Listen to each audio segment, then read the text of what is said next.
I will yield myself 5 minutes. Just a few quick questions and a couple thoughts. And I agree with you, by the way, Mr. Moore. Right now, we can have another hearing on Epstein. We can have another hearing on January 6th, really trying to talk to people about the people on the street and what they're going through when they live in many of these areas throughout the country. That's what we're supposed to be here for. With that, I have to just digress a tiny second. The Epstein files, just so we all know, Epstein was indicted under President Trump's administration. He was arrested during Trump's administration. Maxwell was indicted during the Trump administration, was arrested during the Trump administration. So let's set the facts straight. Mr. Morrow, I have a question for you, and if you can answer briefly. You know, Democratic Party's changed, and again, I don't want to get political here, but you're right. I mean, if I understood what you were saying, there used to be a bipartisan agreement, probably back around the 90s, I don't know the exact years, President Clinton, other noted Democrats that really cared, that as Democrats, they might have differed in vision with Republicans on some issues, fiscal and otherwise, but keeping our streets safe for the men and women who live in the country, especially in urban areas, wasn't that a bipartisan effort? Wasn't that a different kind of Democrat than what we're seeing now? The tremendous success in New York City relative to driving down crime that began in the 90s began post-Giuliani. Everybody thought it was going to go away. Under Democrat mayor, a police commissioner serving under a Democratic mayor, in fact, two, Raymond Kelly and William Bratton. And Mr. Morrow, thank you for that. And my point is, this is a whole new deal now going on with Democrats. This is a different world. This isn't those Democrats back then. This is Mondami is not Bill Clinton, is not that type of a Democrat at all. Mondami, in fact, wants to take, I'm sure you heard about it, I'm sure you are upset about it, all misdemeanors. There would be no more misdemeanors. I mean, it's unbelievable. The second issue I wanted to talk about is real quickly, I mean, this sounds like a stupid question, but why are we locking up our toothpaste, our mouthwash, our just common things, cough medicine? I mean, what's going on? This is a salient question. 327 career perpetrators identified by the New York Times now account for a full 1/3 of all the shoplifting in New York City. That's driving these numbers.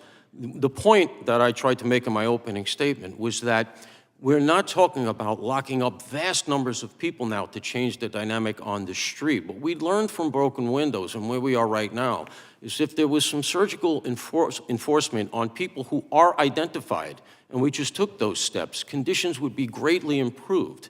These are the kinds of real things that I was hoping we could talk about today. The stuff that affects people because they're paying more for their goods and services because of it, that makes them feel nervous, they don't like it, it shouldn't be that way.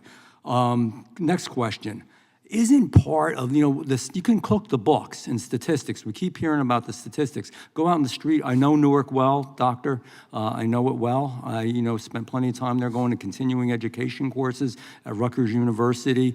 And I'm going to say that if you went to Newark and North Jersey or Irvington or many of the other cities up there, and if you go into the cities in my area, Pleasantville, Atlantic City, there's a lot of concern from safety, particularly people of color because they live there and they have that concern.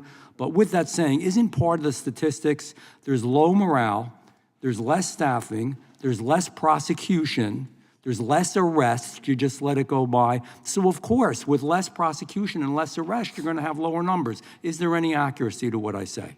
Yes. Exactly, so let's do the real deal. Let's talk about what's really happening. We made it so damn hard for a cop to be a cop and just so disgusted and demoralized with it, they just don't bother unless it's the most serious of situations. I've had cops in DC last year tell me that when I actually witnessed something. Let me ask this, Ms. McKinney. Again, sorry to ask questions to you because I know you've gone through a lot. Thank you for being here. I know the condolences and the sorrow means a lot, but would it maybe mean more to you if we enacted policies so that what happened to your son never happened to somebody else again? Definitely. That means more than the condolences, doesn't it? It would, especially in Memphis. That's So why with the National Guard there, I know some people are against having the National Guard in big cities or anywhere on U.S. territory. I feel that the National Guard in Memphis, just their presence alone has made a difference. They don't do police. And may I ask a question related to, real quick for all of you, and then I'm done. Do you believe that the National Guard, the men and women in the Guard, are capable of being on those city streets and doing good and not doing harm? And that they're not just going to be warriors that are going out shooting people and beating them up? Mr. Manguel, yes or no answer? Yes, I do. Yes. Mr. Moore? Yes. Yes. Okay, so that puts that away. I thank you. I thank all of you. With